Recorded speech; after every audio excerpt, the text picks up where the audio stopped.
Radhe Radhe everyone, welcome back to my channel. Happy Buddha Purnima to all of you.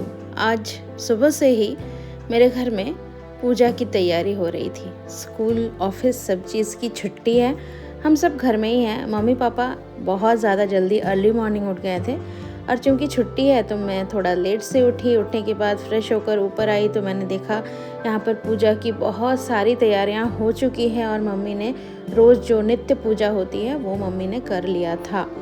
फिर mummy यहाँ पर सारा बाकी का अरेंजमेंट कर रही थी और पापा बाहर मम्मी को हेल्प कर रहे थे। तो मैं जल्दी से नीचे गई, नहाकर फ्रेश होकर ऊपर आ गई। इतने में मैंने देखा कि ऊपर पूरा सब कुछ तैयार हो चुका था, सारी चीज़ें सज चुकी थी और मन को मिल रही थी शांति, क्योंकि बहुत दिनों से सोचा हुआ था कि घर में सत्यनारायण भगवान की पूजा होगी, कथा सुनेंगे हम, लेकिन ऐसा हो नहीं रहा था। छुट्टी के अभाव में किसी का भी छुट्टी नहीं रह रहा था तो इस वजह से हो नहीं रहा था। तो बहुत दिनों से हमने प्लानिंग करके रखी थी, एटलीस्ट 5-6 मंथ्स पहले से ही, कि बुद्ध पूर्णिमा के दिन छुट्टी होगी। तो एक्चुअली हम लोग पूर्णिमा के दिन ही करवाते हैं नारायण भगवान की पूजा।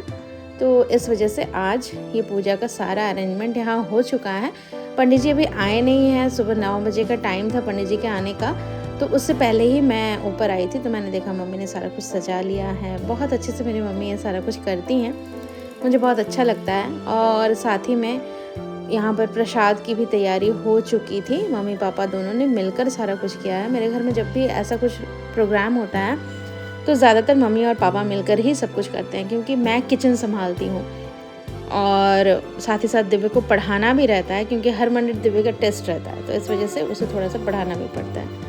फिर पूजा स्टार्ट हो चुकी थी और फिर हम सब ऊपर आ गए थे और दिव्य शंख बजा रहा था, बहुत अच्छे से बजा रहा था और बहुत अच्छा भी लग रहा था। बच्चे जब हमारे संस्कार को सीखते हैं ना और बहुत पीसफुली उसे करते हैं तो हमें भी बड़ा अच्छा लगता है और दूसरे लोगों से उन्हें बहुत सारा प्यार और आशीर्वाद भी मिलता है। यहाँ पूजा चल रही थी और जब जब शंख की ज़रूरत हो रही थी दिव्य बजा रहा था, बहुत अच्छा लग रहा था। घर में एक शांति और शुद्धि का माहौल था, बहुत ज़्यादा अच्छा। साथ ही यहाँ पर मैं, दिव्य, पापा, भाई और दादी, चाची, एक और छोटा भाई, सब लोग हम यहाँ पर थे। कुछ देर बाद बड़े पापा, भाई, वो सब भी आए थे और हम लोग यहाँ पर मस्ती कर रहे थे, दिव्य और मैं, थोड़ा सा शंख को लेकर। हम दोनों में कंपटीशन चल रहा था कि कौन ज़्यादा देर तक बजा सकता है। और लास्ट यहाँ पर ये सारा कुछ करने के बाद फिर पुष्पांजलि की टाइम आई, तो सब जो लोग फास्टिंग पे थे उन सब ने यहाँ पर पुष्पांजलि दिया। और फिर उसके बाद दादी भी आ गई, क्योंकि दादी को आने में थोड़ा सा लेट हुआ था। तो दादी आने के बाद फिर से पुष्पांजलि हुआ दादी का और उसके बाद यहाँ पर आरती की तैयारी हो रही है। तो यहाँ पर हम सब ने मिलकर आरती की और मैं साइड से शूट कर रही थी। बहुत अच्छा लग रहा था, मन बहुत शांत था, क्योंकि बहुत दिनों से सोचा हुआ कुछ पूरा हो रहा था।